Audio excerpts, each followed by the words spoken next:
Y listo. Ok, muy buenas noches a todas las personas que nos acompañan el día de hoy, 27 de enero de 2023.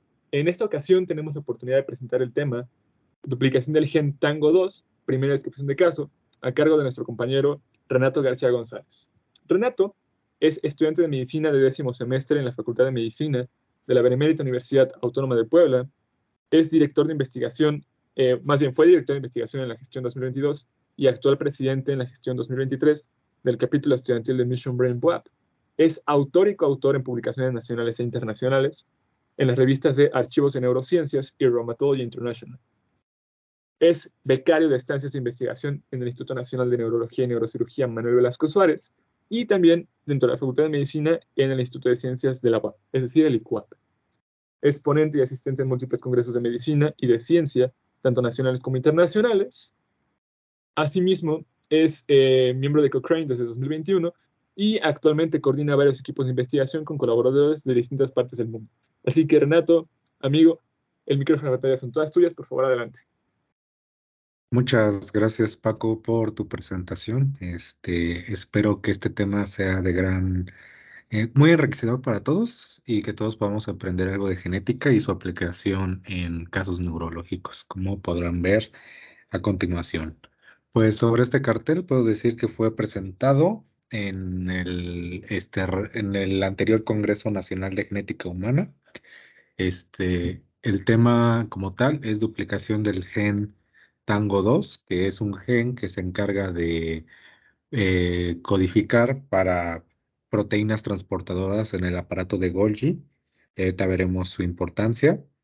Y pues la primera descripción de un caso que se hace sobre una duplicación, porque en la literatura actualmente, si ustedes revisan sobre esto, encontrarán sobre todo microdeleciones, o sea, que se borre como tal estos genes, pero en este caso estamos viendo pues exceso de carga genética, duplicación, lo cual pues es algo que no se había visto y como verán a continuación en el desarrollo de esta exposición, pues nos da diferencias considerables en el cuadro clínico.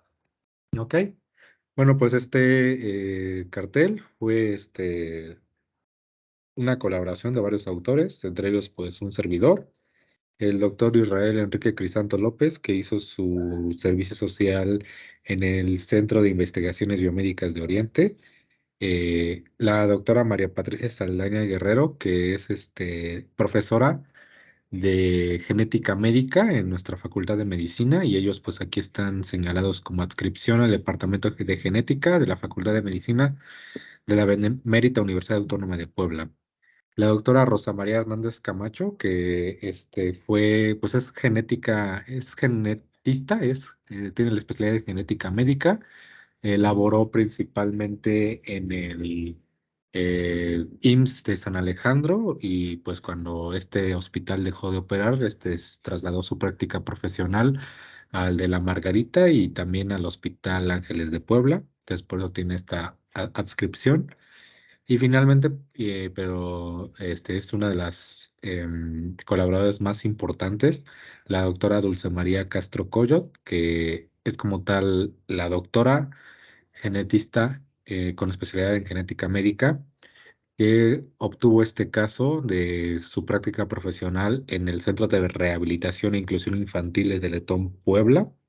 Y pues agradecemos a ella y a los familiares de la paciente el habernos compartido su caso y pues permitirlo presentar en en un evento de estos de impacto nacional, que como verán más adelante se pueden gestionar muchas cosas gracias a que en los congresos hay tanto ponencias, trabajos de investigación y stands de laboratorios que pueden hacer cooperación con nosotros como médicos para darle un seguimiento adecuado a nuestros pacientes que sea más accesible para ellos. Entonces, siguiendo con esto, pues quiero mencionarles como introducción, nada más déjenme agrandarle esto, que pues por lo tal, como tal las alteraciones de este gen que les comento que codifica para proteínas transportadoras en el aparato de Golgi, es decir, si pues no trabaja bien, evidentemente las proteínas no van a poder pasar por este gran aparato celular o tan importante organelo celular y no van a poder terminar de, pues, armarse, ¿no? De tener esta constitución final desde la región cis a la región trans, en la cual, pues, es importante que pasen las proteínas para terminar de estar listas y, pues, para poder tener una función adecuada en el organismo. Entonces, si este gen no está presente, puede causarnos deficiencias enzimáticas, que recordemos las enzimas son proteínas, y pues pueden generarnos pues diferentes cuadros clínicos. Y en este caso pues se ha relacionado principalmente con un patrón de herencia autosómica recesiva, es decir, que los dos padres tienen un gen portador para la enfermedad y en pues estos, si recordamos nosotros el diagrama de Mendel, pues tendríamos las dos copias alteradas del gen o las dos copias como tal que nos hagan tener este síndrome de estas alteraciones del gen tango 2.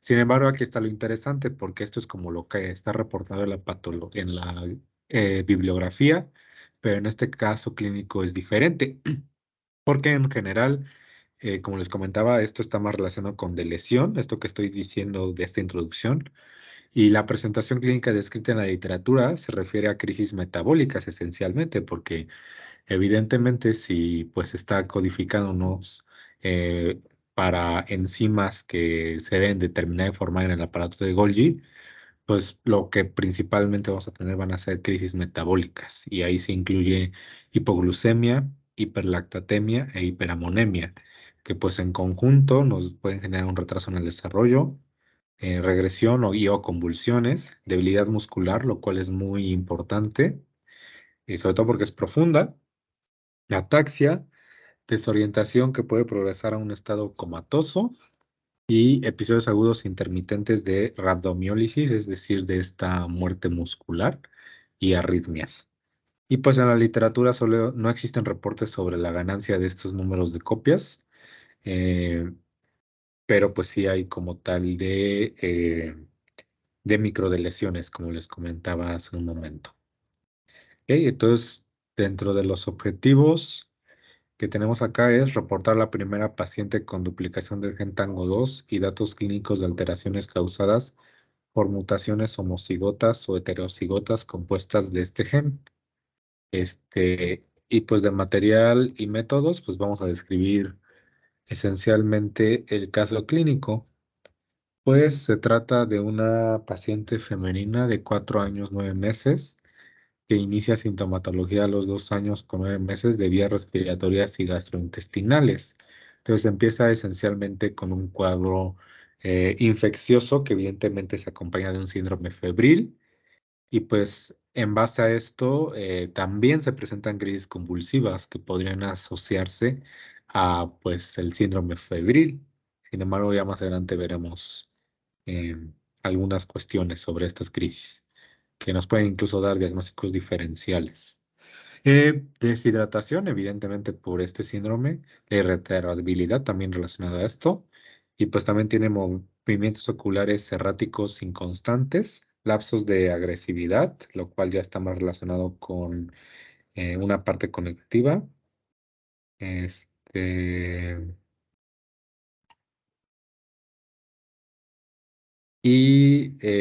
permítanme un momento. Sí, y pérdida de habilidades motoras y cognitivas del lenguaje, ¿no? Entonces tiene esta dificultad para hablar y para aprender. La inhabilidad muscular es el síntoma predominante, sin embargo, no pasa a tener alteraciones atróficas tan importantes como se tendría en el caso de una rhabdomiólisis. Pues a la exploración física se encuentra un puente nasal plano, lóbulos auriculares prominentes, hipertelorismo, pliegues epicánticos, el labio superior delgado y una frente estrecha. Y les voy a enseñar la imagen uno. ¿Ven mi flecha? Sí se Sí, ve. Ok. Bueno, pues como les comentaba, pues tenemos los pliegues epicánticos que se ven acá. como tal el puente nasal plano, el labio superior, ¿sí? Delgado y pues una frente estrecha. Entonces son como características que esencialmente, aquí se ven como leves, pero esencialmente cuando tenemos esto, pues podemos empezar a sospechar en un síndrome asociado, o en una alteración genética. También pues tenemos braquimetatarsia en el pie izquierdo, es decir, que pues está más corto, unos pies, ay, perdón, metatarsos. También tenemos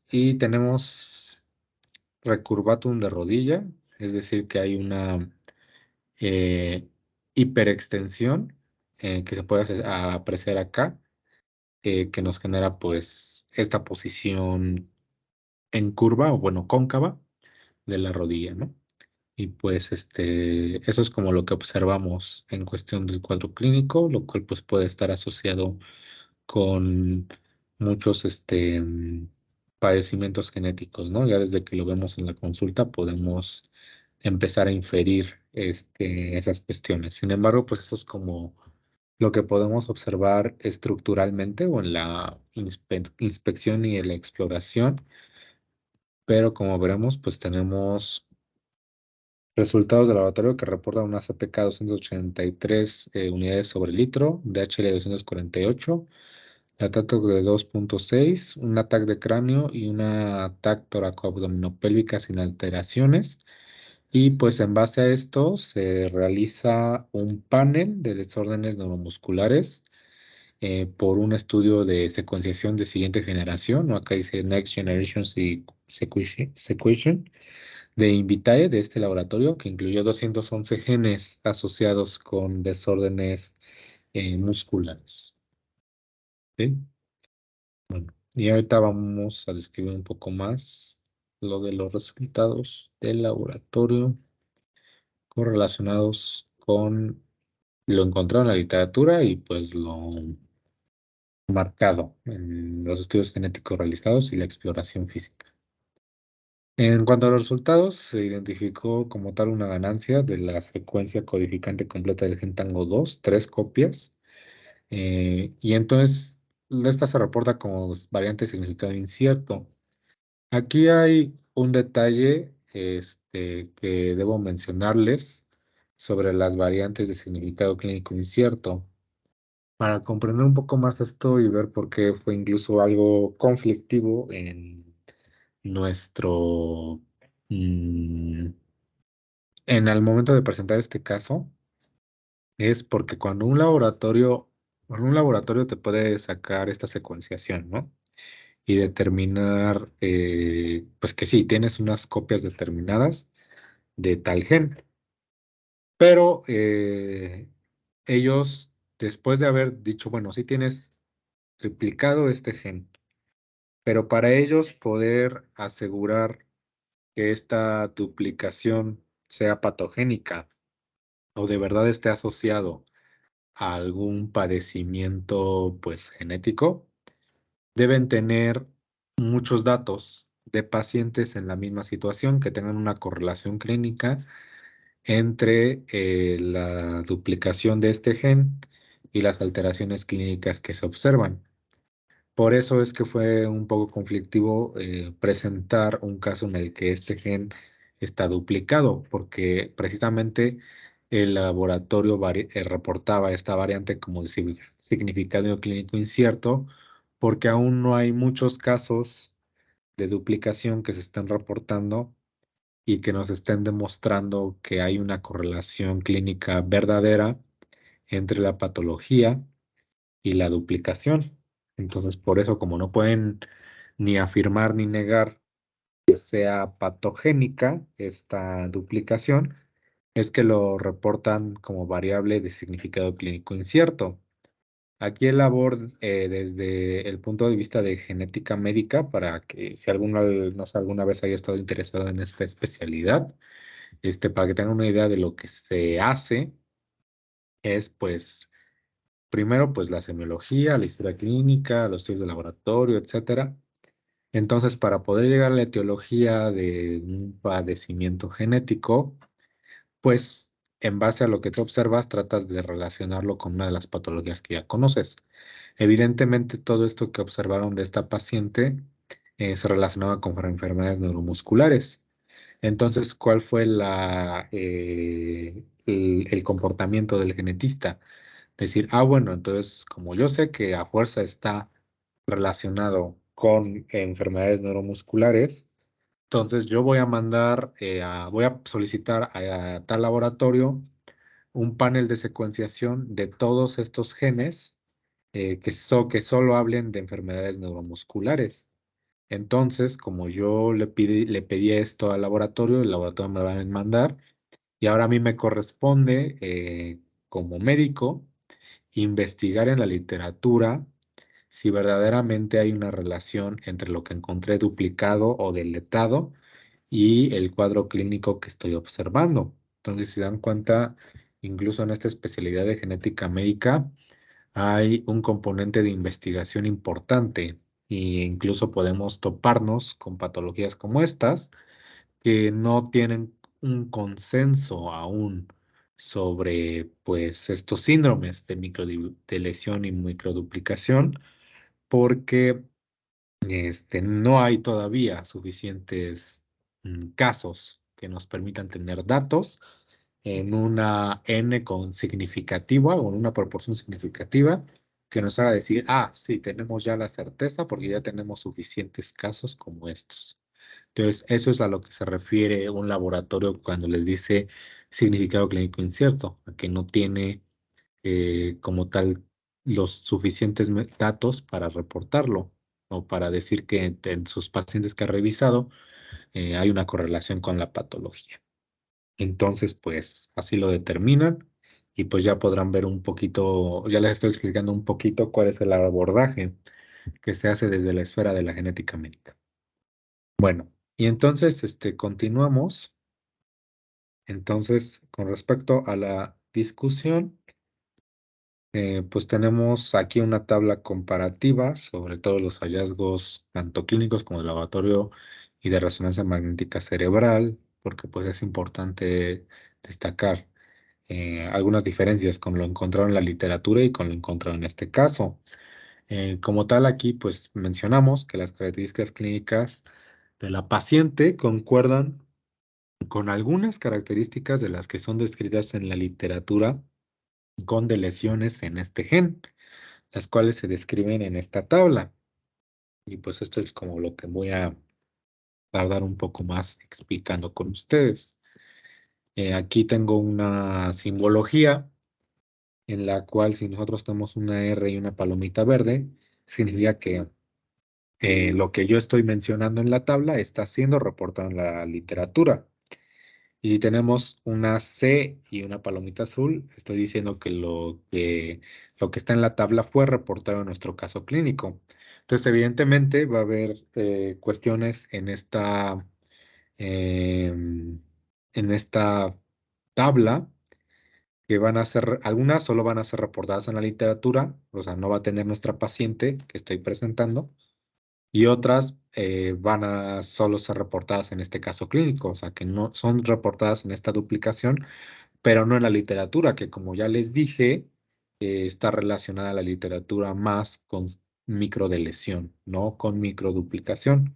Pero pues como nosotros solo tenemos informaciones del gen Tango 2 sobre microdeleción, hay que ver si no hay, cuáles características clínicas sí podemos observar y cuáles son nuevas. Incluso eso nos puede ayudar a, a innovar sobre un consenso sobre esta patología, ¿no?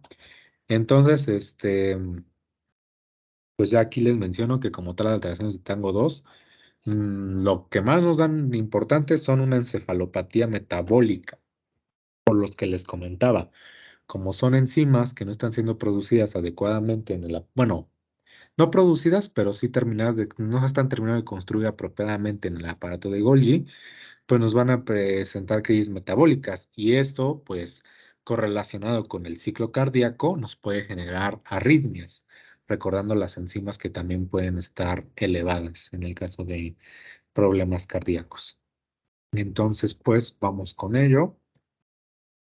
Entonces, hay hallazgos clínicos que se comparten tanto en la literatura como en nuestro caso clínico. Entre ellos, pues las crisis convulsivas que les mencioné que tuvo, porque las tuvo, aunque existió al mismo tiempo del síndrome febril, como les comentaba, aún no se puede descartar si haya sido por el síndrome febril o haya sido por otra causa, porque incluso estas crisis todavía en algunos momentos continuaban.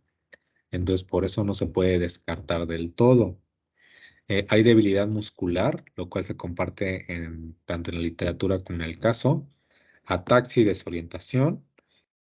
Aquí no hay un estado comatoso en nuestra paciente, pero en la literatura sí se reporta que puede haber un estado comatoso por una crisis, porque estas crisis metabólicas son realmente importantes.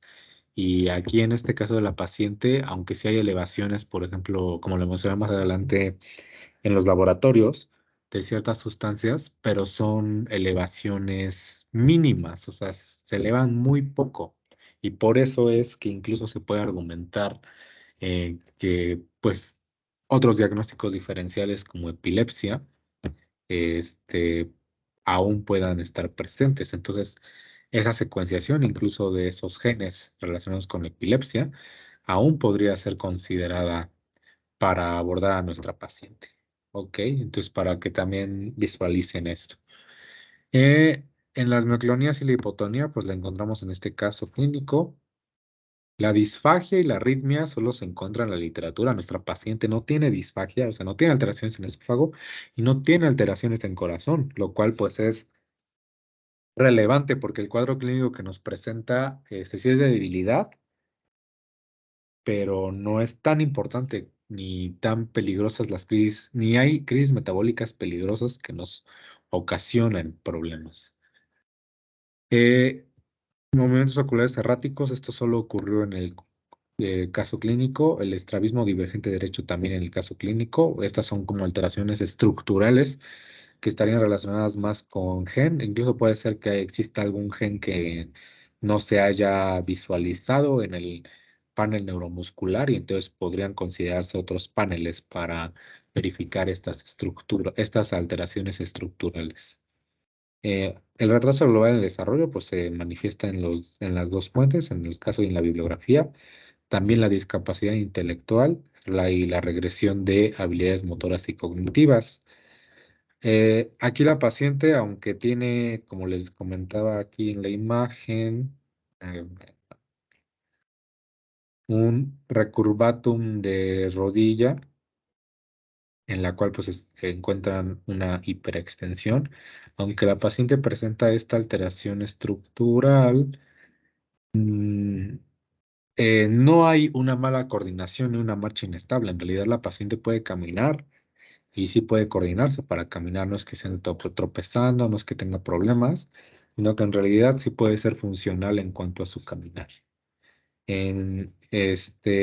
La disartría solo se reportó en la bibliografía, así como la facies miopática, y pues la alteración del lenguaje es algo importante que nosotros estamos viendo en este caso clínico. Por eso es que incluso otros paneles de secuenciación con respecto a otros genes podrían ser consideradas.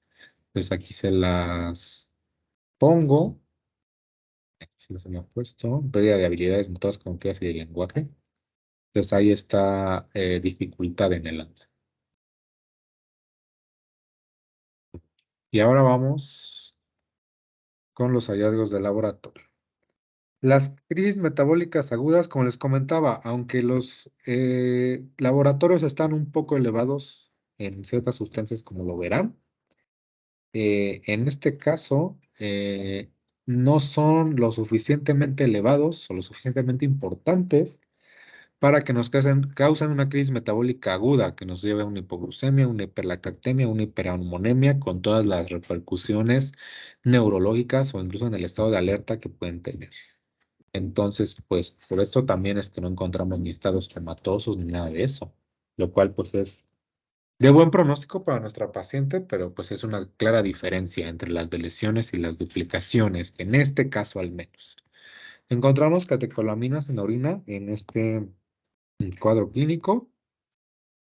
La creatinina, fosfocinasa, aldolasa y transaminasa están elevadas solo en la bibliografía, en este caso no, porque les comento, aunque hay una poca elevación, no llega a ser suficiente para causarnos alteraciones de crisis metabólicas.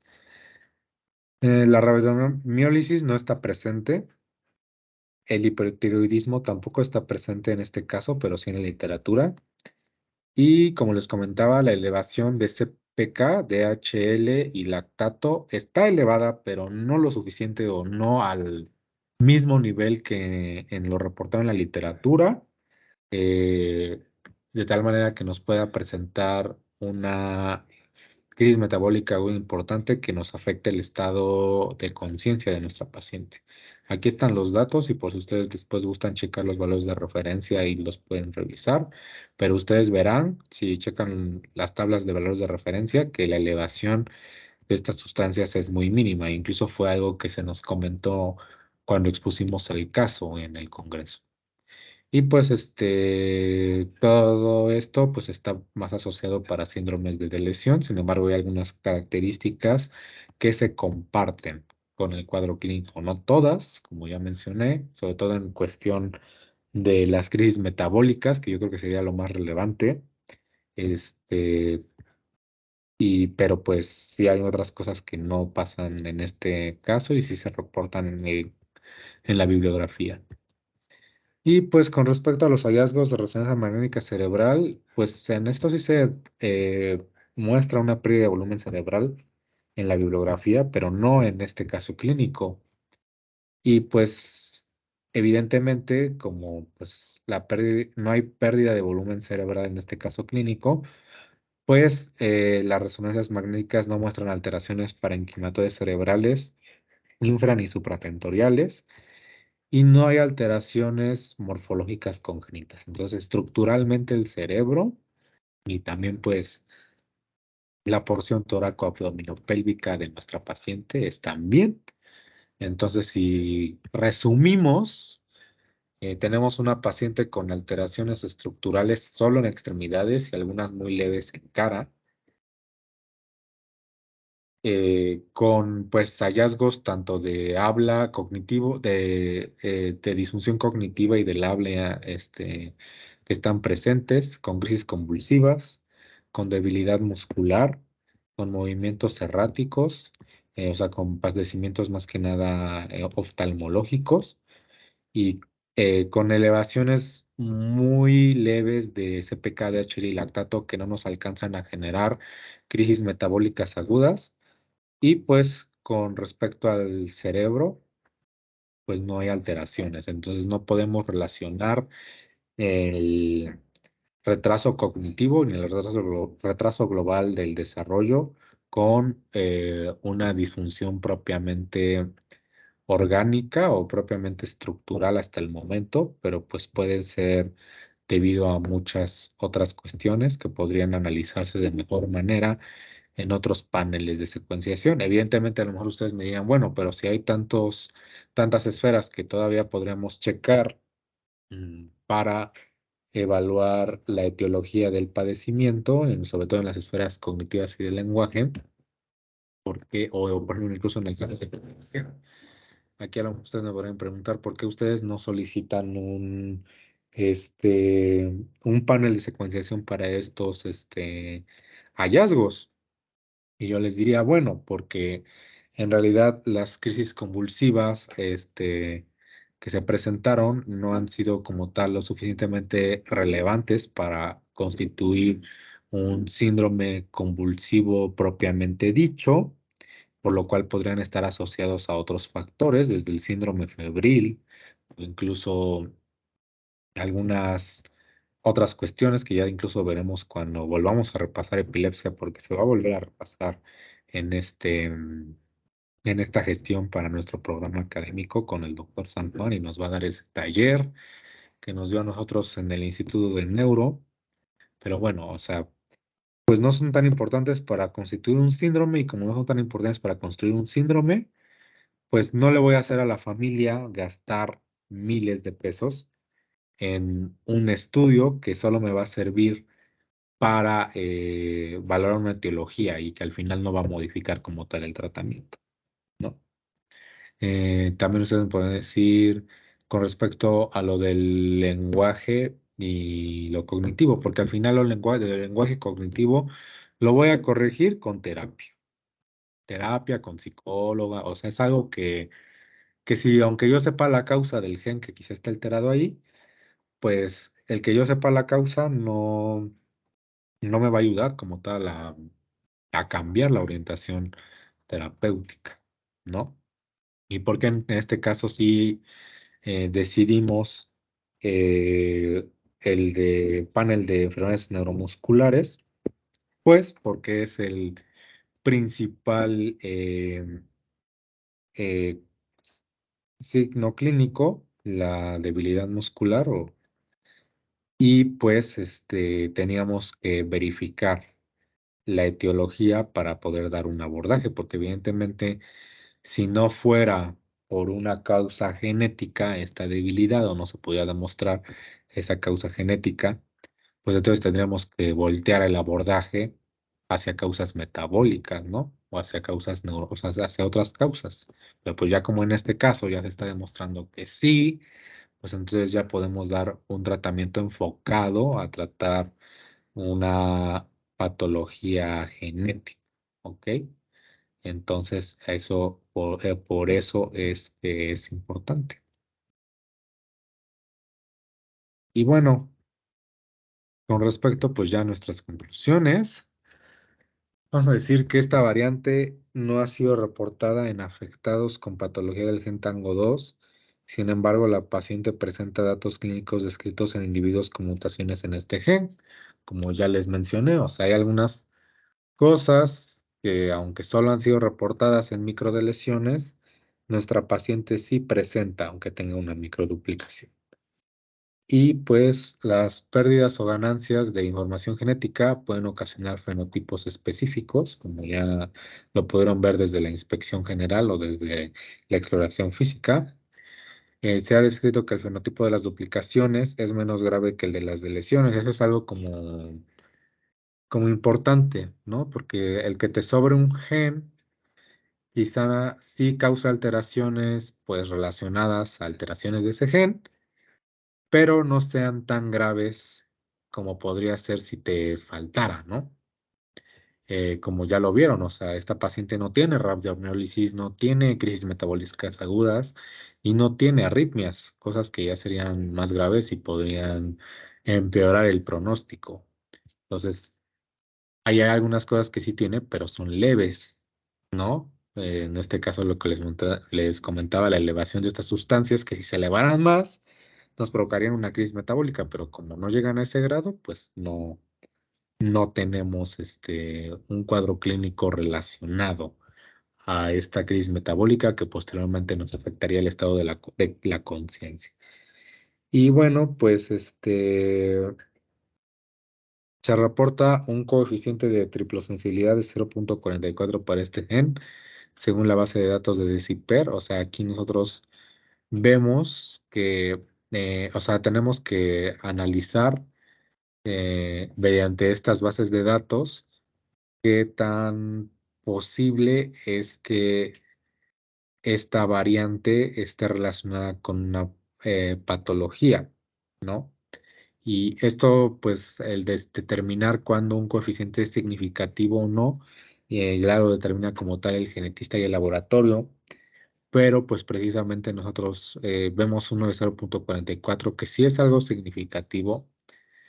O sea, aquí nos está diciendo que hay un 44% de probabilidades de que este gen esté relacionado con la patología. O sea, sí es pues es casi la mitad, pero aún así queda todavía un rango muy importante de decir qué otras etiologías podrían manejarse, ¿no? Entonces, por lo que inferimos que quizá esta triple dosis pueda ser la causa o una de las causas de las características fenotípicas de la paciente. Deberíamos de analizar, como les comento, quizá, como nos comentaban incluso también en el Congreso, valdría la pena analizar una secuenciación para genes asociados a epilepsia. eh, y pues y no convendría tanto para metabólicas, porque en el caso de metabólicas es la elevación muy pequeña y eso puede estar relacionado con la atrofia muscular.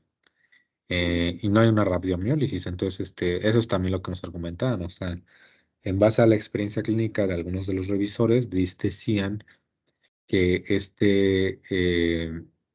mm, este padecimiento de mutaciones en el gen TANGO2 sería, si la paciente tuviera realmente esto que fuera un 100% de probabilidades, pues las crisis metabólicas agudas estarían súper potentes, la rhabdomiólisis también, o sea, sería un cuadro clínico mucho más grave.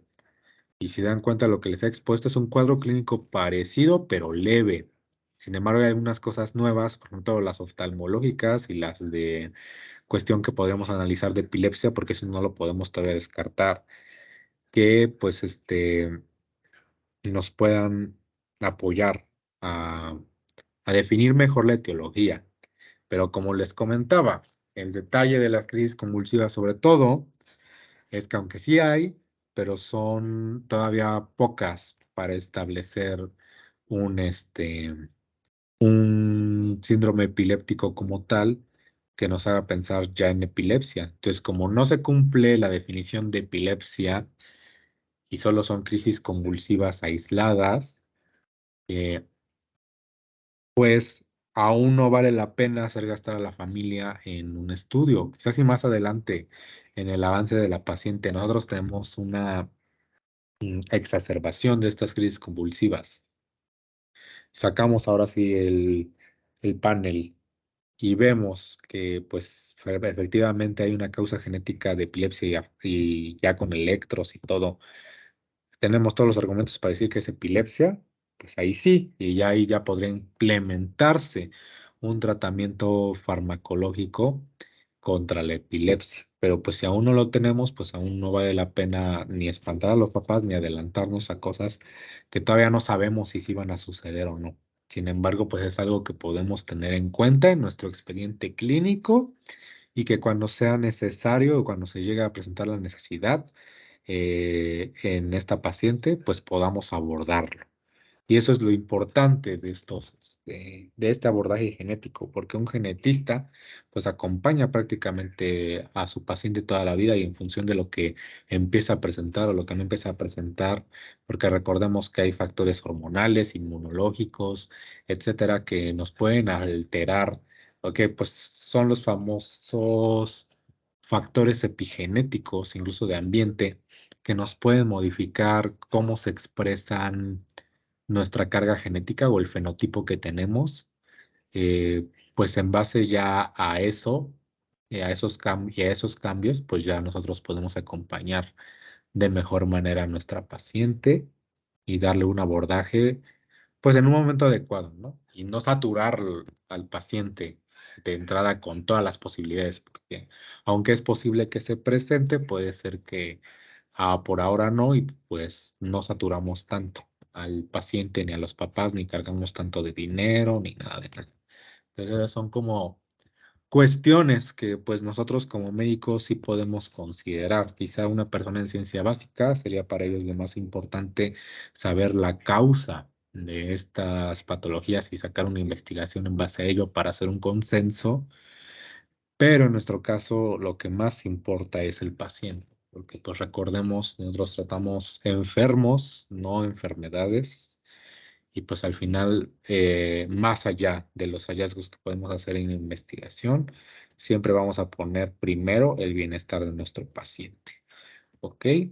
Bueno, aquí hay algunas referencias bibliográficas que tengo y antes de terminar con mi presentación y pasar a la serie de preguntas, quisiera exponerles eh, una reflexión sobre estos casos y sobre el labor que nosotros podemos hacer en congresos, porque muchos cuando estamos en un congreso, pues lo primero que nos llega a la mente, y así, porque pues así es decir, voy a presentar mi trabajo, voy a ilustrarme bien en el tema y voy a competir por ganar un lugar, un primer lugar, un segundo lugar, un tercer lugar, que me va a dar valor curricular a mí, a mi universidad, a mi organización, etcétera, y además va a contribuir al avance de la ciencia.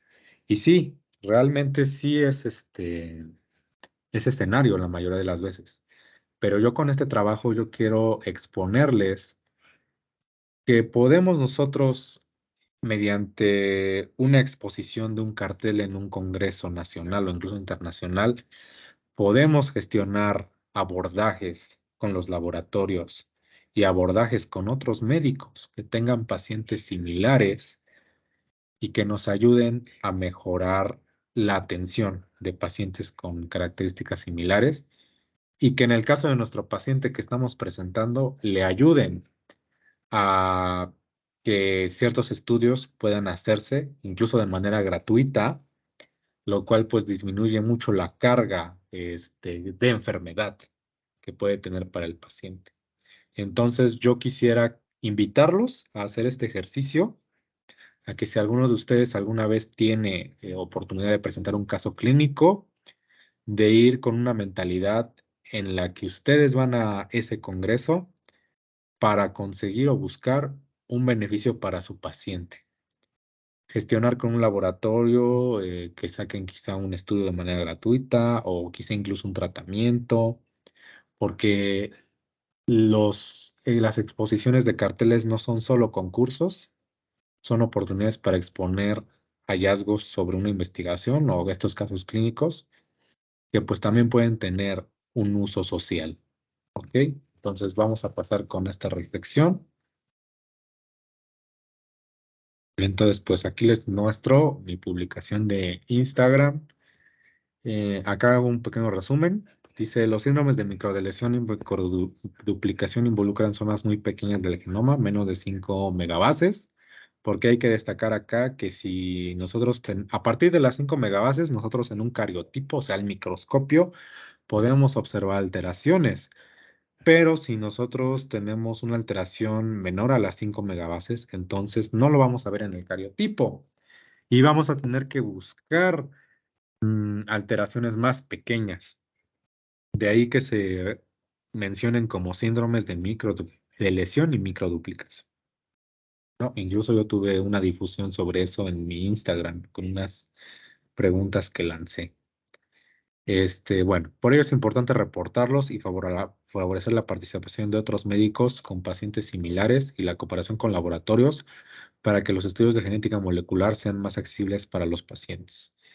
A partir de esta exposición que hicimos en el 47 Congreso Nacional de Genética Humana, organizado por la Organización Mexicana de Genética Humana, el laboratorio Baylor realizará de manera gratuita un panel de secuenciación de siguiente generación a los pares de la paciente para alcanzar una mejor certeza diagnóstica y terapéutica. Entonces, gracias a esta exposición, un laboratorio se ofreció a patrocinar los estudios de nuestra paciente. Además, colaboradores de la doctora Lalani, quien ha publicado sobre alteraciones de la deleción del gen tango 2. Aquí está una referencia de PubMed que si gustan les puedo compartir más tarde en el chat. Están interesados en reclutar a nuestra paciente para lograr un congreso sobre esta patología. ¿Por qué es importante reclutar a estos pacientes? Por lo que les decía de las variables de significado incierto. Si nosotros empezamos a reportar estas pacientes con estos genes alterados, cuando en otra ocasión un médico tenga un paciente con estas características, podrá pedirle al laboratorio su interpretación y entonces ya el laboratorio podrá decir con más certeza si sí es patogénica o no es patogénica, lo cual ayuda muchísimo, ¿no? Para saber si que verdaderamente ese gen es algo en lo que debe poner atención. Y por eso es tan importante desde ese punto de vista de investigación la rama de genética médica. Y pues aquí menciono que pues sí fue una experiencia muy grata para mí. Aclaro y sí quiero aclararles que Esto no hubiera sido posible sin el patrocinio de la Facultad de Medicina de la UAP, que aunque, o sea, no pagó todos los gastos, pero sí una parte importante, gracias a la cual me pude mover. También pues quiero agradecer a la convocatoria de la Dirección General de Desarrollo Internacional que lanzó una beca para congresos para la cual apliqué y afortunadamente salí seleccionado. Y entonces, gracias a esos apoyos de nuestra universidad es que pude yo presentar este caso y obtener estos beneficios para nuestro paciente. Y pues sin duda a mis maestros para este caso clínico, el doctor Crisanto, la doctora Saldaña, la doctora Hernández y la doctora Coyol, que ya les mencioné en todo en toda esta exposición, pues por su apoyo incondicional para presentar ese trabajo y formar estudiantes dentro del ramo estudiantes dentro del ramo de genética médica. Y pues cabe mencionar que también ellos, me ayudaron con con el pago de ciertas cosas, con el hecho de extenderme la mano para que yo pudiera pagar ciertos gastos durante esta experiencia tan fundamental y tan enriquecedora, por lo cual pues siempre los tendré en un lugar especial dentro de mi formación profesional y pues no quería perder la oportunidad de reafirmar mi agradecimiento. ¿Ok? Y bueno, con esta reflexión y esta invitación que les hago para que la próxima vez que presenten ustedes un trabajo, no solo vayan con la intención de ganar, sino que vayan con la intención de verdad de cambiar la, eh, mm, la carga de enfermedad que puede tener para su paciente. Pues no me queda más que decir que anímense, chicos. Lancen sus resúmenes a estos congresos, ya después ustedes verán cómo se gestionan. Como ven, si uno se pone a buscar, aunque tardan mucho los procesos, sí puede obtener este patrocinio, quizá no para todo, pero sí en parte. De hecho, pues aquí les comento, yo no me pude quedar en este hotel, me quedé en otro, pero pues son ciertas cosas que nosotros vamos modificando para poder tener las cosas listas y llevarlas a cabo, ¿no? Entonces, pues sí es un trabajo pesado, sí anduve corriendo en estas actividades porque pues yo tenía todavía clases, en las presenciales pues sí me dieron permiso, pero las virtuales las tuve que seguir. Hubo momentos en los que tuve que hacer tarea dentro del hotel y mandarla, porque pues uno no deja de ser estudiante aunque vaya a estos eventos, entonces uno no puede dejar su responsabilidad de lado. Entonces, pues invitarlos a que se animen y pues aunque sí es pesado, verán ustedes que cuando ya tienen todo el trabajo y ya se dan cuenta que son verdaderos actores de cambio en el abordaje de su paciente, pues no, yo creo que no hay mejor experiencia en medicina que darse cuenta que uno se puede convertir en un verdadero apoyo para su paciente y para manejar su enfermedad.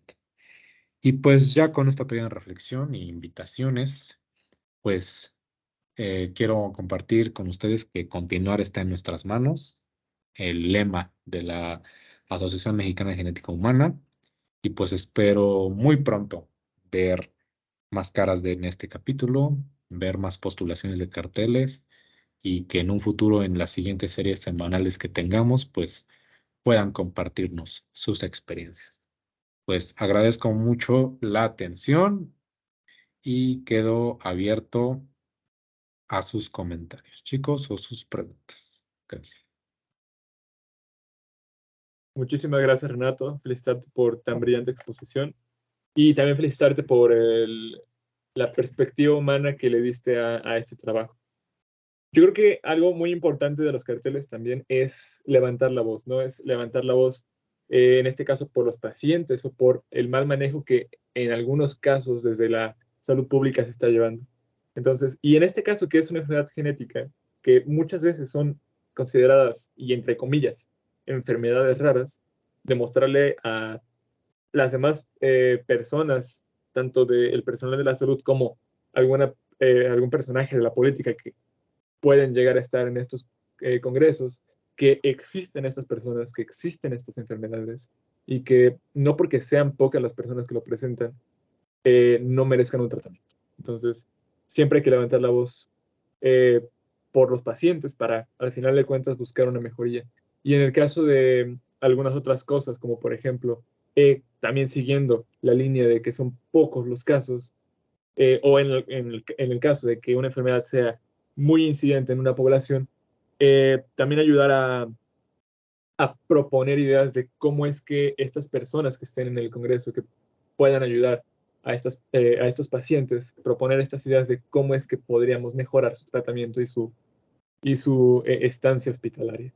Así que felicitar también por eso. Y por otro lado, respecto al cartel, hacer la invitación a las personas que están en la reunión para hacer alguna pregunta, hacer algún comentario. Y en caso de que no, me gustaría a mí hacer algunas preguntas. Primero es, ¿cómo identificaron esta duplicación en el paciente? Es decir, ¿cómo es que se lleva el procedimiento en el laboratorio para poder identificar que existe esta duplicación genética? Claro, pues primero se toma una muestra eh, de nuestra paciente y pues como tal se hacen estudios de secuenciación. Aquí quiero destacar que hay tres tipos de estudios que podemos hacer. Una es el genoma, que es como tal, ya de esta muestra que yo saqué de células, que pues esencialmente es de sangre. Si ustedes se ponen a revisar cómo es la metodología para un cariotipo, pues se parte de una muestra de sangre. Se analiza todo el decir genoma significa que tú vas a entrar en bueno, vas a extraer de esta célula el material genético mediante técnicas específicas eh, que pues son como con diferentes sustancias, como que vas mezclando y vas extrayendo hasta que extraes ya como tal el material y ya una vez que lo tienes, eh, haces que se replique. Aquí pues muchos se mencionan incluso técnicas eh, similares a las de PCR, pero en este caso de genoma significa que tú vas por así decirlo, replicar o secuenciar, a eso se refiere secuenciar, todo, absolutamente todo el genoma. Y pues evidentemente eso es carísimo, ¿no? Porque es tanto la región codificante como la región no codificante, ¿no? O sea, la región que sí codifica para proteínas y la que no codifica, porque incluso alteraciones en las partes que no codifica nos puede traer problemas. Entonces, pues es más abundante, ¿no?